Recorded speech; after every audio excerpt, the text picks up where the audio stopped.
In the fall of 1994, Michael Cremo, co-author with Richard Thompson of the highly controversial book, The Hidden History of the Human Race, embarked on a 3-month nationwide television and radio tour to publicize their work. At the same time, a highly rated nationwide television program was aired dealing directly with the theme of their book. In the last 150 years, a mass of scientific evidence proving that people like ourselves existed millions of years ago has been systematically suppressed by the scientific establishment. The following are excerpts from these shows viewed or heard by more than 20 million people.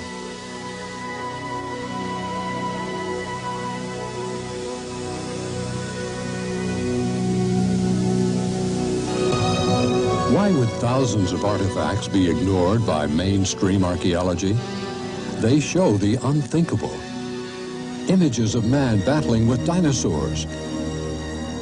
Reptilian creatures interacting with men and women. Ancient inscriptions on stones depicting complex surgical procedures. And carved metallic spheres found in rock strata 2.8 billion years old. This evidence points to one conclusion, that the history of life on this planet may be radically different than what is accepted today. In this program, The Forbidden History of Man, we will examine documented evidence which suggests that our theory of evolution needs to be completely revised. Much of this evidence has been known for hundreds of years, but it's been ignored because it directly contradicts theories which are universally accepted. We will hear reports from a new breed of scientists who have been labeled heretics for daring to challenge fundamental scientific theories. In their controversial book, Forbidden Archaeology, Michael Cremo and Dr. Richard Thompson have revealed a major scientific cover-up. Since the beginning of archaeology, researchers have found bones and artifacts showing humans like us existed hundreds of millions of years ago. But according to Thompson, these discoveries have been suppressed, and we have come to accept a picture of prehistory that is largely incorrect. Thompson and Cremo have documented hundreds of cases which tell a gripping story of a scientific world shrouded in conspiracy and deception.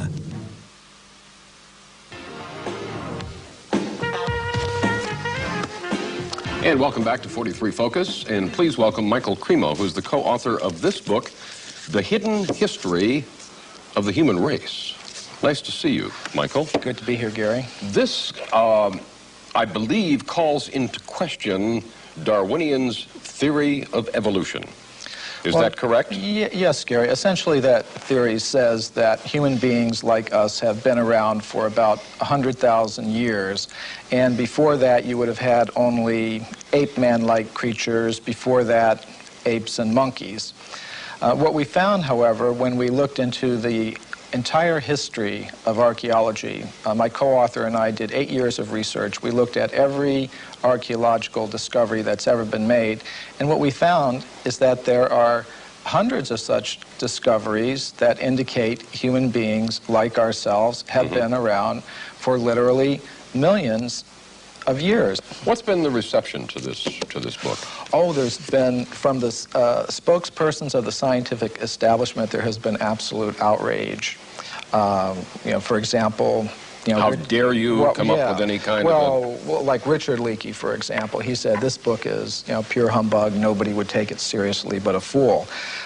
On the other hand, we've had many scientists and scholars say this is a wonderful book. It's really great that finally somebody has brought together all this evidence, because a lot of it's not available in English. You know, we had to do 8 years of research, translate papers from German, Russian. You referred to in India the Vedic literature? Well, yes, what is that? I was saying in the beginning that we do take our inspiration from these ancient Sanskrit writings of India. They're collectively called the Vedas. Among them are the Puranas. Purana is a Sanskrit word. It means history. Now, these histories tell of human civilizations on this planet going back millions of years. How do we know those are accurate? Well, that was our question, too.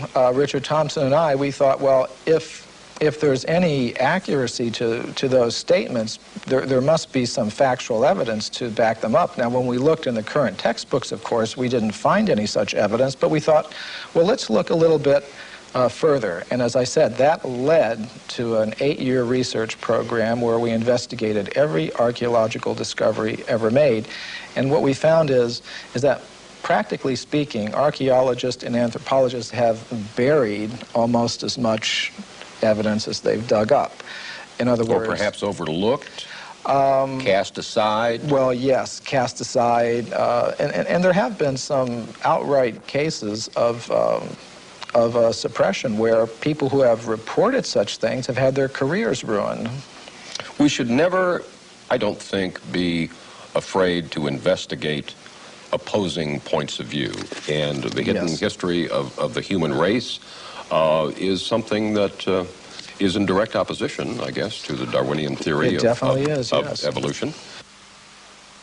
This human person who looked like us, existed millions of years ago, did not evolve from an ape, as we are led to believe in the Darwin theory.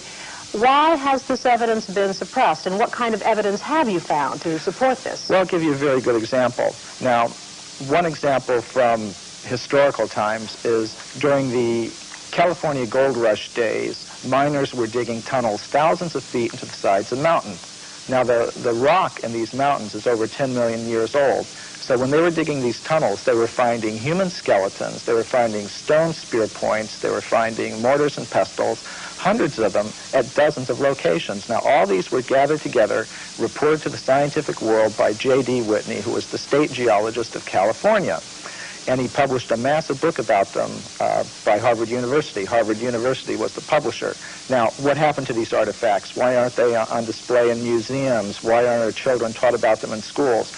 There was a very powerful anthropologist at the Smithsonian Institution named William H. Holmes.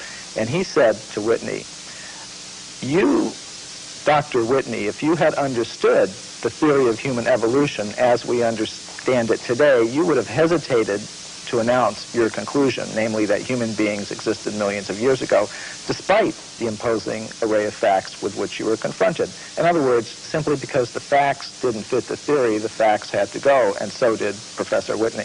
But back then I would imagine that they did not have the scientific procedures to identify the exact age of bones and matter that we have today. So can you be confident that this researcher was able to give a time for these bones that were found? Yes, we checked with the modern geologist about the age of the deposits. Now, these things continue to be discovered today, for example. And a vast amount of evidence showing that human beings like ourselves have been around for millions of years has been systematically suppressed. And I can give you some examples. For example, in 1979, Mary Leakey, who's one of the most famous archaeologists of this century, discovered in Africa completely modern human footprints, no different from the footprints that you or I would make on a beach today. Now, the thing about these footprints is they were found in rock that was dated 3.6 million years old. And that throws out completely any idea of human origins that's current today. Why would anyone want information like that suppressed? What possible advantage would there be in that? Well, power, prestige, money, there's a lot riding on it. If even one of the hundreds of cases that we document in the hidden history of the human race were found to be true, accepted, that would mean that everything we've been told about human origins and antiquity for the past 150 years is simply not true. And I don't think that the current establishment is ready to admit that. How long ago do you think that this evidence was suppressed? I mean, is this something that's been going on for years and years? Yes, this has been going on for about 150 years. I'll give you another example. In the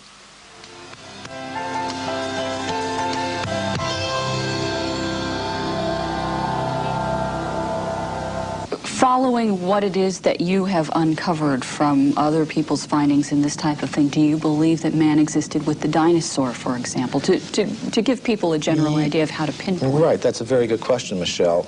And from the evidence that we've uncovered, we have some very good reports of a human presence even before, the time of the dinosaurs. For example, in the 1840s, there was a scientific magazine called The Geologist, and it reported that in Macoupin County, Illinois, which is right here in North America, in the United States, a human skeleton, just like ours, had been uncovered in a coal mine, in solid coal, 90 feet deep underneath the ground.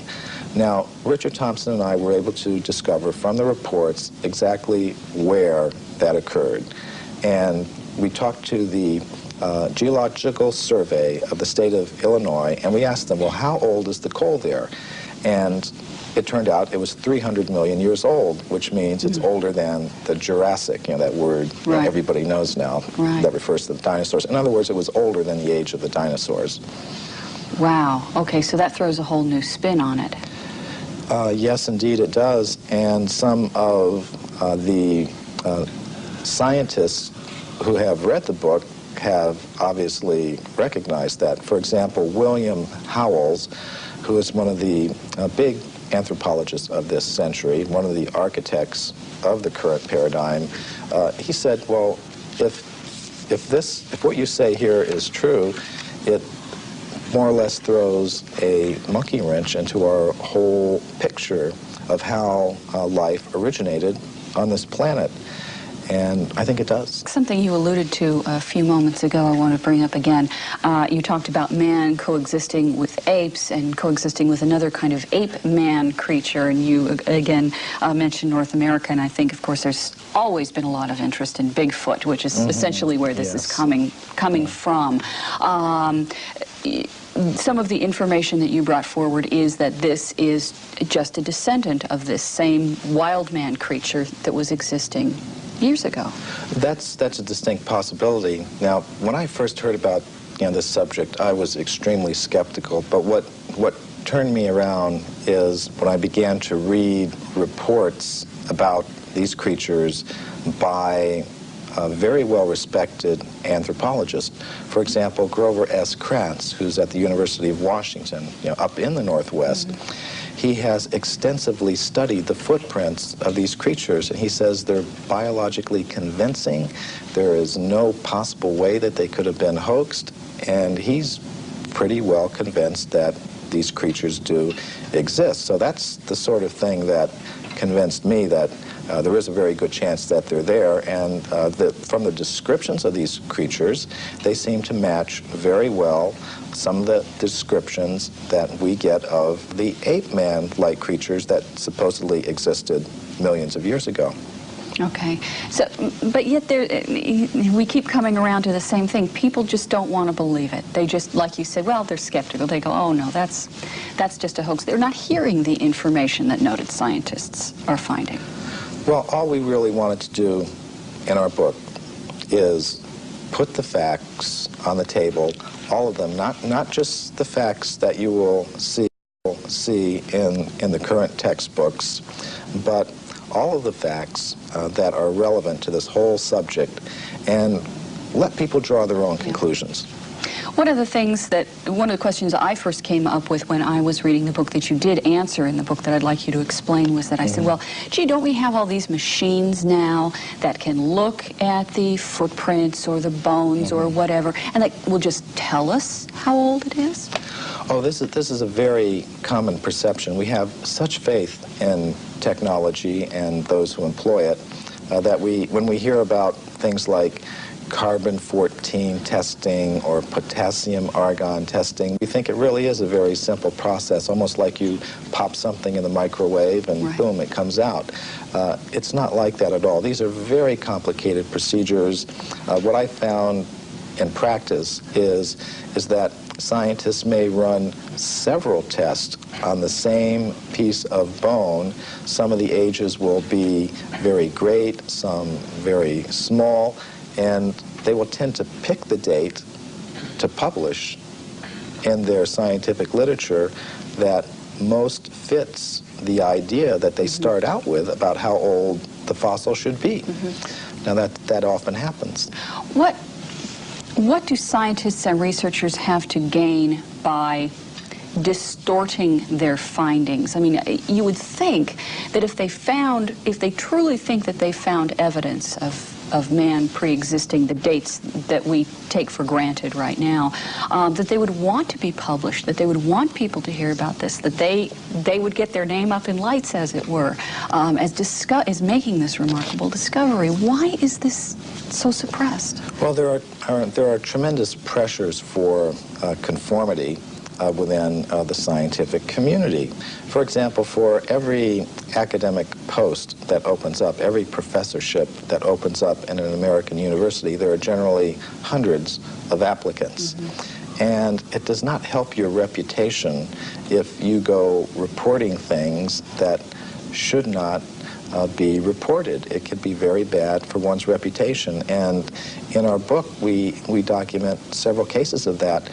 For example, Virginia Steen McIntyre. She's a geologist who I personally know. She lives in Colorado now.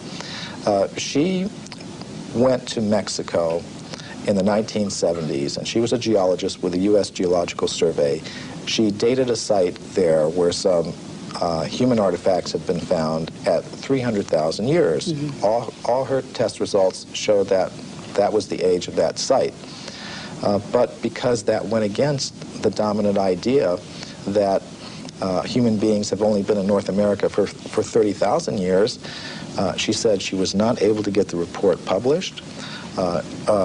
She was labeled a publicity seeker mm-hmm. and a maverick in her community of scholars, and she said she eventually lost a professorship that she held at an American university because of this, and hasn't been able to work as a geologist since. Now, this is not the normal picture that we have of how science works, but unfortunately, these are the sorts of things that can happen, and these are the sorts of pressures that can be applied in order to keep a certain view intact. Mm-hmm. So what do people need to do now? They apparently, we need the public to open their minds up a little bit more to alternative ideas to what we've been taught. Well, I think one thing we need to do is develop a little bit more of a healthy skepticism towards pronouncements from spokespersons from the scientific community. Just as we've learned not to accept without question every pronouncement that may come from the press secretary of a politician or the public relations office of a corporation. We may want to dig a little further, keep an open mind, have some healthy skepticism, and I think perhaps we've placed spokespersons from the scientific community on a little bit of a pedestal, and we may need to give them the same sort of treatment that we would give to spokespersons from other groups in society. The Bible answers the riddle of our origin in 4 simple words: and God created man. Darwin looked at monkeys and saw Michelangelo. But for modern anthropologists who try to put a name and a date to the dawn of humankind, the answer is constantly changing. Fossils discovered recently in Ethiopia put our earliest ancestors at around 4.4 million years, but some scientists believe that there is evidence that we are much older than that. On an archaeological dig in Hueyatlico, Mexico, Dr. Virginia Steen McIntyre discovered tools that predated the earliest known humans. Her find created a storm of controversy. Don't really want to be in the center of a controversy. I never asked to be in the center of a controversy, but I'm here, and doggone it, I want to get the information out. I want to get at the truth. I guess that's what it is. Why does Dr. Steen McIntyre feel the need to protect her artifacts from her more mainstream colleagues? Why are contradictory findings being met with contempt instead of excitement? Some researchers charge it's because these new findings would turn modern anthropology on its head.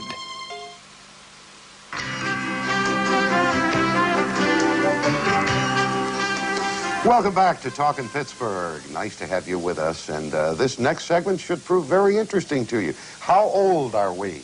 I mean, as a race. How old are human beings? How long have we been on the face of the earth? Well, science says one thing, and this book, The Hidden History of the Human Race, says a major scientific cover-up is exposed, and the claims that scientists are sort of hiding things.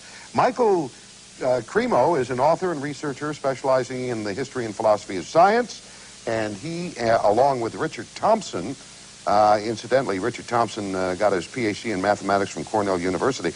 Michael Cremo, what is your background? More in journalism? I'm an investigative writer. Investigative writer. In other words, you did most of the writing of the book? Most of the writing and investigating. I have to give you credit for this. Here's one testimonial that says, hidden history is a detective novel as much as a scholarly tour de force.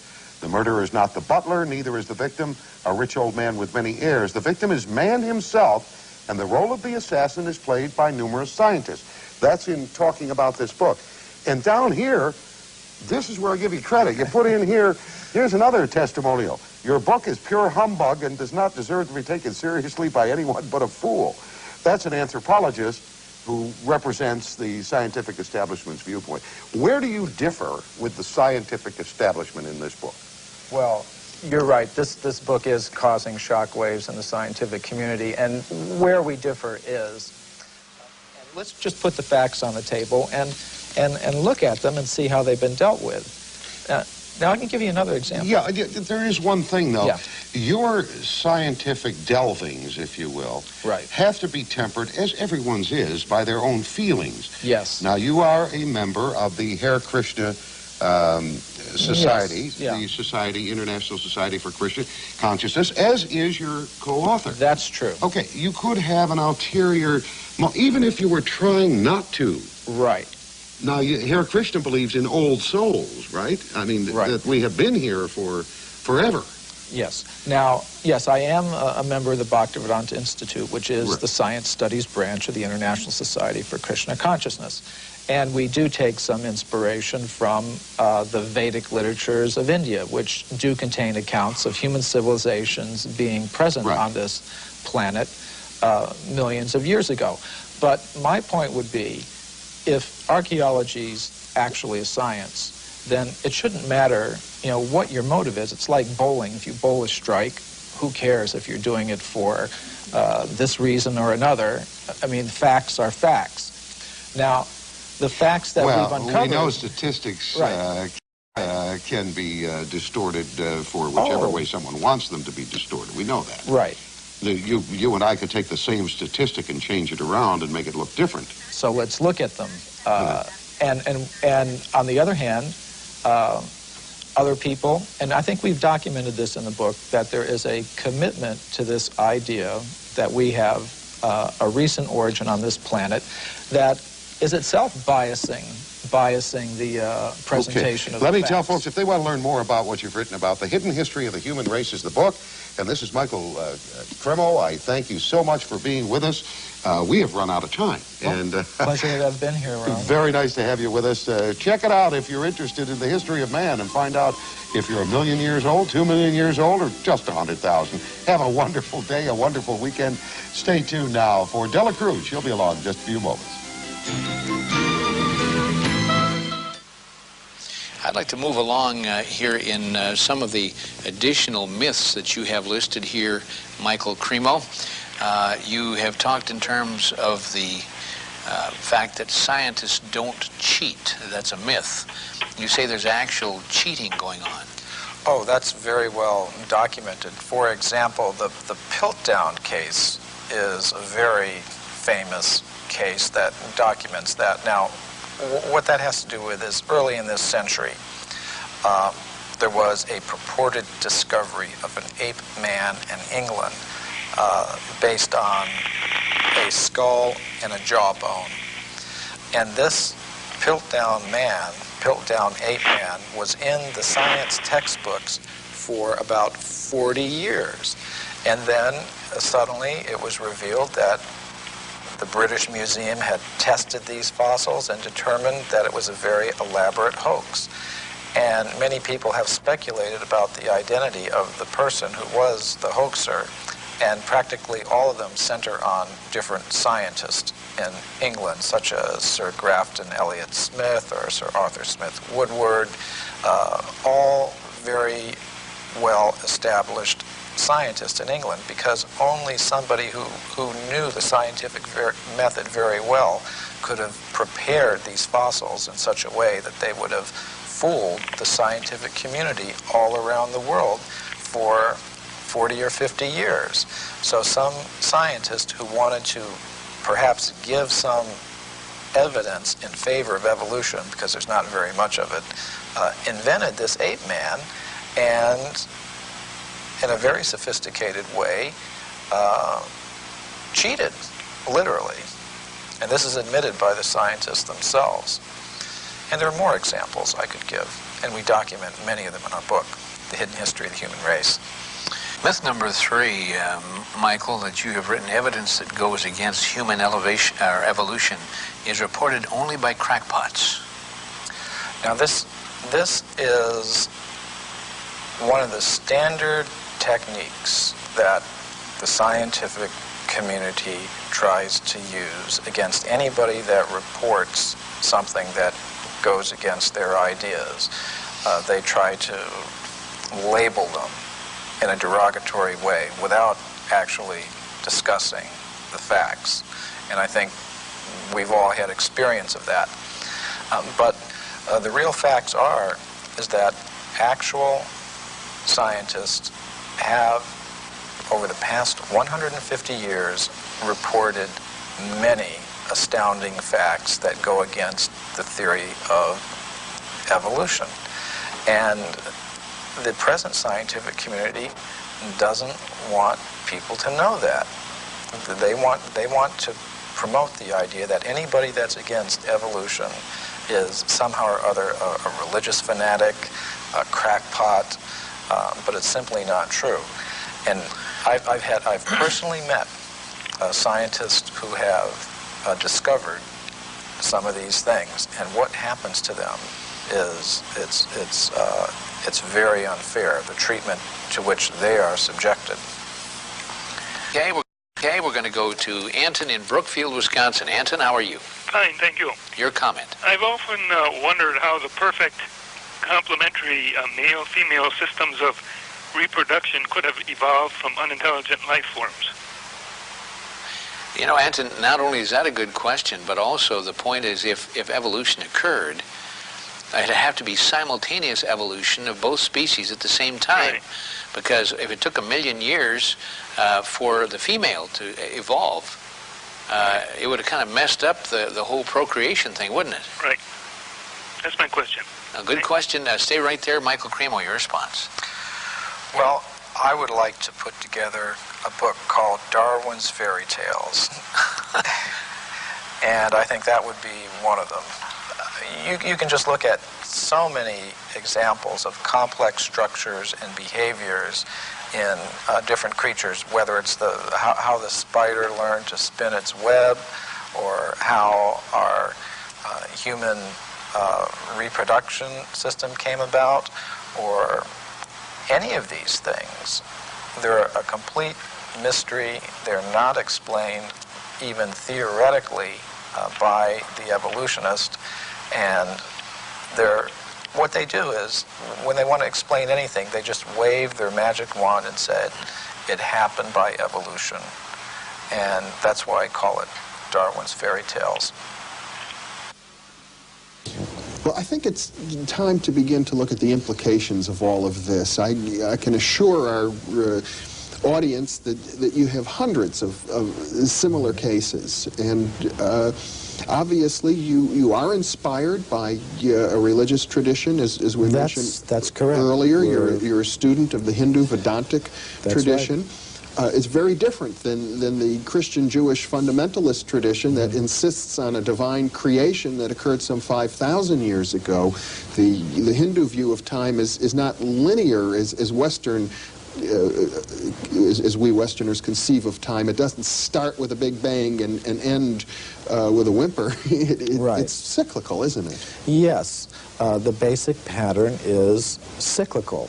And this is actually the subject of a presentation I shall be making in New Delhi to the World Archaeological Congress called Puranic Time and the Archaeological Record. Mm-hmm. And The concept of time that you do find in the piranhas is, in fact, cyclical. Now, what might one predict from that? Say if you have civilizations coming and going over vast periods of time, perhaps you might have humans and other ape-man-like creatures coexisting. I will mention that the piranhas do talk about intelligent races of ape-like creatures that use stone tools.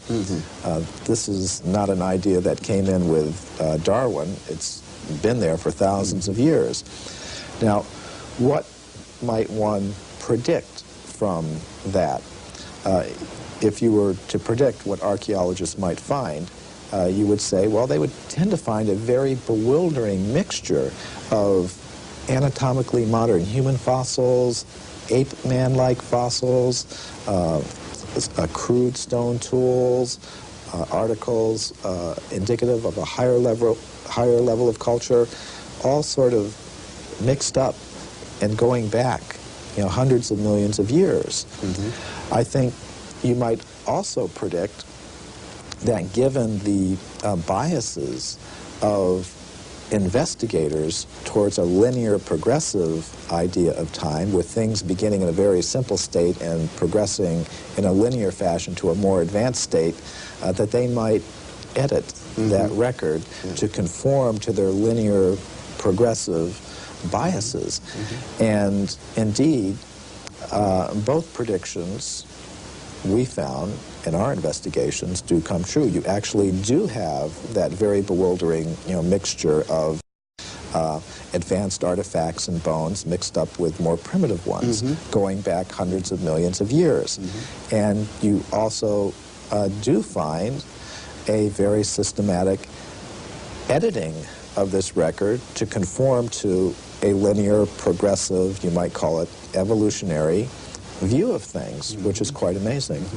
Of course, if we have this sort of cyclical picture, circular picture of things, much of conventional science will need to be readjusted, and naturally, I suppose it's only fair to say that Vedantic thought has many other ideas about the nature of time and space, the nature of spiritual dimensions. I believe that your view of things would be that rather than say that humanity evolved from simple celled creatures, that in some sense we rather descended from spiritual planes. Yes, and this is a matter that... Ron in Waukesha, Wisconsin. Ron, how are you? Yes, good evening. I'm just going to make a question here and then hang up and listen. Obviously, your two guests do not believe that we evolved from lower primates.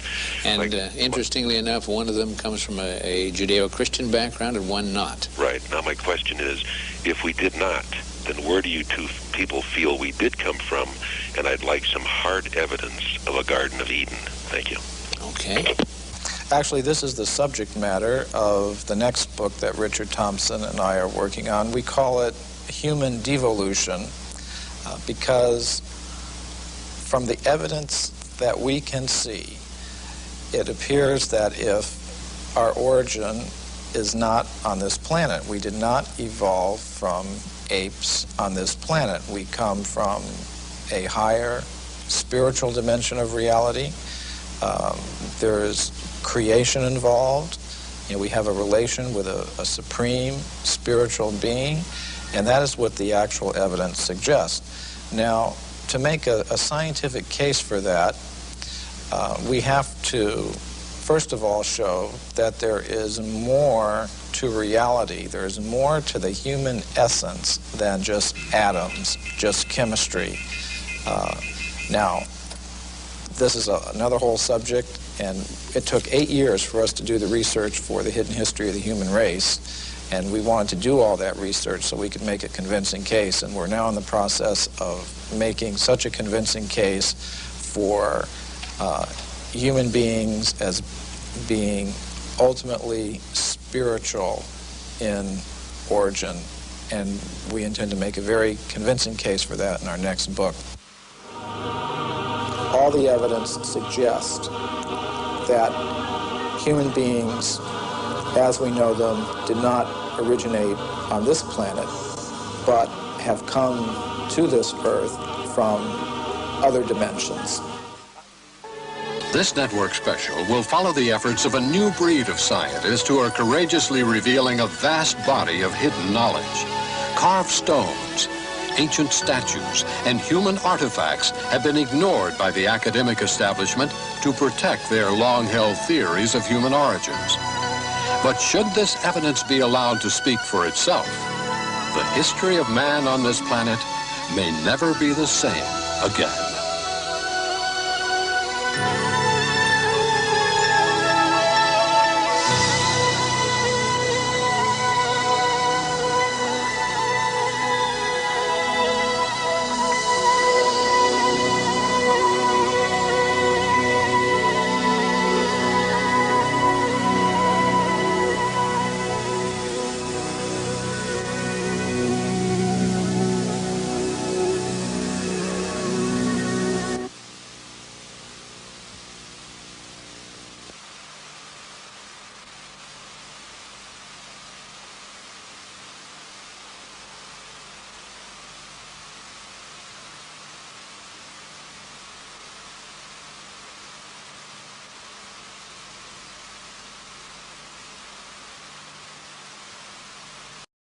The complete title is Human Devolution, a Vedic Alternative to Darwin's Theory. In my last book, Forbidden Archaeology, I presented evidence that contradicts the evolutionary theory of human origins. So people asked me, if we didn't evolve from the apes, then where did we come from? So I answer that question in this book, Human Devolution. In this book, I say before we ask the question, where did human beings come from, we should first ask the question, what is a human being? We should know what it is we're trying to explain. Today, many scientists will say that a human being is simply a combination of the ordinary material elements. But if we look at all the evidence that comes to us from science, we will see that it is more reasonable to say that a human being is a combination of three things. Ordinary matter, yes, that's part of what a human being is, but beyond that, there is a subtle mind element, and beyond that, there is an element of pure consciousness, or spirit, if you like that word. So, a human being is a combination of matter, mind, and consciousness, or spirit. And there is scientific evidence for this. We don't have to speak about the ordinary matter because everyone already accepts that. But what evidence is there for a subtle mind element associated with the human organism that can act on ordinary matter in ways that we can't explain by our current laws of physics? One type of evidence comes from experiments with random number generators. Robert John was head of the engineering department at Princeton University in the United States. He began doing some experiments with these machines. A random number generator is a machine that will generate a random series of zeros and ones. If you let the machines run by themselves, they will generate 50% zeros, 50% ones. But John recruited students from Princeton University to sit in front of these machines. And they were instructed to simply will mentally that the machines, for example, generate more zeros than ones. The experiments have gone on for over 10 years with thousands of trials. And they have found that the students were actually able to do this. They were actually able to influence the machines to generate more zeros than ones or more ones than zeros, simply according to their mental intention. This provides evidence for a subtle mind element associated with the human organism that can act on ordinary matter in ways that we really can't explain by our current laws of physics. Is there any evidence for a conscious self that can exist apart from the body, apart from the mind? There is. It comes from medical reports of out-of-body experiences. There are times when a person should be completely unconscious. For example, during a heart attack, blood stops flowing to the brain. Medical instrumentation shows that the brain waves cease. During such moments, a person should be completely unconscious. However, some people in this condition report separating from their bodies and observing what the doctors and nurses trying to revive them are doing. And these experiments have been duplicated in many countries. Physicians in many countries have noted this phenomenon and have concluded it is genuine. So if we look at all the evidence, we see that it is more reasonable to say that a human being is a combination of matter, mind, and consciousness than to say that a human being is simply a combination of the ordinary material elements. So then, if we want to speak about human origins, we have to explain where all these things came from and how they came together in the human form. So once we accept that a human being is composed of matter, mind, and consciousness, this leads to the idea that we live in a multi-level cosmos, where one level is dominated by ordinary matter and inhabited by beings adapted to the conditions there. That's where we find ourselves now. But beyond that, there is a level of the cosmos dominated by the subtle mental energies and inhabited by beings adapted to the conditions there. Throughout history, people have had different names for such beings. They have called them angels, gods, goddesses, astral beings. There are many names for them. However, beyond that, there is a level of pure consciousness or spirit inhabited by beings adapted to the conditions there. One thing we notice about consciousness, it's individual, it's personal. This suggests that the source of all conscious beings is also individual and personal. It is possible to stay on the level of pure consciousness or spirit, living in harmony with the source of all conscious beings. However, if a conscious self gives up its connection with the source of all conscious beings, it enters into the lower levels of the cosmos. It enters into the regions of mind and matter and becomes covered by those elements. So that is what I mean by devolution. It's the process whereby a conscious self departs from the level of pure consciousness or spirit and enters into the lower regions of the cosmos, becoming covered by the lower elements of mind and matter. So, to put it very simply, we don't evolve up from matter, as many scientists now believe. Rather, we devolve or come down from the level of pure consciousness or spirit. But it is a process that can be reversed. Every great spiritual tradition of the world has some process of meditation, prayer, or yoga which is meant to help restore the conscious self to its original position, to free it from its coverings of the lower energies. And that is the actual purpose of human life.